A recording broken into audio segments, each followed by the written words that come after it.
ডেকোরেশনের জন্য এই যে আমি এইগুলো বানিয়েছি, এইগুলো কীভাবে বানিয়েছি তোমাদেরকে একটু শেয়ার করার ছিল। তো এটা হচ্ছে যে সম্পূর্ণ ওয়েস্টেজ মেটেরিয়াল দিয়ে তৈরি। আর আমার বেটু অন্নপ্রাশনে যে গিফটগুলো পেয়েছিল, যে প্যাকেজিংগুলো ছিল, সেই প্যাকেজিংগুলো আমি ফেলে দিইনি, আমি সব রেখে দিয়েছিলাম। আর যেগুলো কাগজের প্যাকেজিং ছিল সেগুলোকে আমি মুড়ে এরকম গোল করেছি, আর পেপারেরগুলো, কালার পেপারেরগুলো এরকমভাবে মুড়ে রেখে দিয়েছি।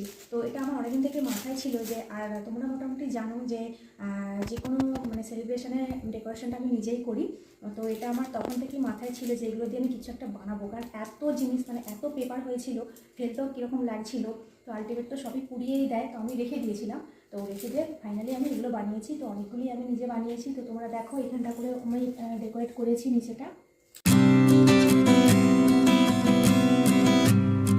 আরও সময় থাকলে হয়তো আরও বেশি করে বানানো যেত, আর আরও সুন্দর করে ডেকোরেট করা যেত। তোমাদের এই আইডিয়াটা আমার